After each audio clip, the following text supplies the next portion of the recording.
அச்சமோ உண்மையா? Is it fear R truth? கதை மனதின் இருட்டு வழி. அமைப்பு கனமான இரவுகளும் மனதை குழப்பும் மர்மங்களும் சூழ்ந்த ஒரு சின்ன நகரம். அங்கு குடியிருக்கும் கிரிஷ் மனநிலை மருத்துவம் பயின்றவர். ஆனால் ஒரு கொடூரமான சம்பவம் நடந்த பிறகு அவன் மனதில் எதையோ ஒரு பயம் மெல்ல உருவாகத் தொடங்குகிறது. தொடக்கம். மர்ம நோயாளி.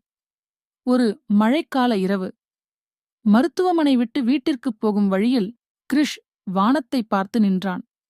மின்னல் ஒளியில் தெரிந்த ஒரு பிம்பம்.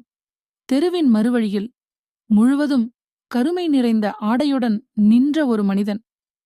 அவனை பார்த்தவுடன் கிரிஷின் மனதில் சில நினைவுகள் பளிச்சென்று வந்தன. சில மாதங்களுக்கு முன் அவனிடம் வந்த ஒரு நோயாளி. சந்திரா. டாக்டர், எனக்கு தெரியும். அவர்கள் என்னை கூச்சலிட்டுக் கொல்லப் போகிறார்கள். யார்? யார் அப்படி சொன்னார்கள்? உங்களுக்கு தெரியாது. அவர்கள் எனக்குள் வாழ்கிறார்கள். அவளது முகம் வெள்ளைப்பட்டிருந்தது. கண்களில் திடீரென்று குளிர்ந்த பயம் தெரிந்தது. கிரிஷ் இதை ஒரு மனநோயாளியின் பிரச்சனை என்று நினைத்தான். ஆனால் இன்னும் சில நாட்களில் சந்திரா மரணித்தாள். மரணத்திற்குப் பின்? அவள் மரணிக்கும் முன் சொன்ன வார்த்தைகள் கிரிஷின் மனதை ஆட்டிப்படைத்தன. நீங்கள் என்னை காப்பாற்றவில்லை. இப்போது உங்களும் பார்த்து கொள்வீர்கள். அதன் பிறகு கிரிஷ் எங்கு சென்றாலும் அந்த கரும் உருவம் அவரை தொடர்வதை உணர்ந்தான்.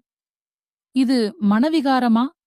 இல்லையெனில் உண்மையாகவே ஏதோ துர்க்கடவுள் தனது பின்தொடர்ச்சியை வெளிப்படுத்துகிறாரா? உண்மையை எதிர்பாராத மாறுபாடு.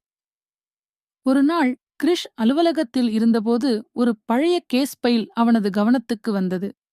அதில் சந்திராவின் குடும்பம் டெண்டால பற்றிய தகவல்கள் இருந்தன. அதில் ஒரு அதிர்ச்சியூட்டும் தகவல் இருந்தது. பதிப்பு சந்திராவின் தந்தை ஒரு தற்கொலை செய்து கொண்டது என்றும் அவனது குடும்பத்திலுள்ள அனைவரும் மர்மமாக மரித்ததாகவும் குறிக்கப்பட்டுள்ளது. இது ஒரு மர்மமான சாபமா? அந்த நிழல் ஏதோ சொல்ல வருகிறதா? கிரிஷ் உண்மையை ஆராய முயன்றபோது அவன் மீது பல விசித்திரமான சம்பவங்கள் நடக்கத் தொடங்கின. கண்களுக்கு தெரியாத சப்தங்கள். மூடிய கதவுகள் தானாகத் திறந்தன. அறையிலிருந்த வாட்சின் நேரம் நின்றது. இது உண்மையாகவே ஒரு ஆத்மா தன் பழிவாங்குகிறதா? அல்லது கிரிஷின் மனதின் விளையாட்டா? முடிவுக்கு வந்த உண்மை.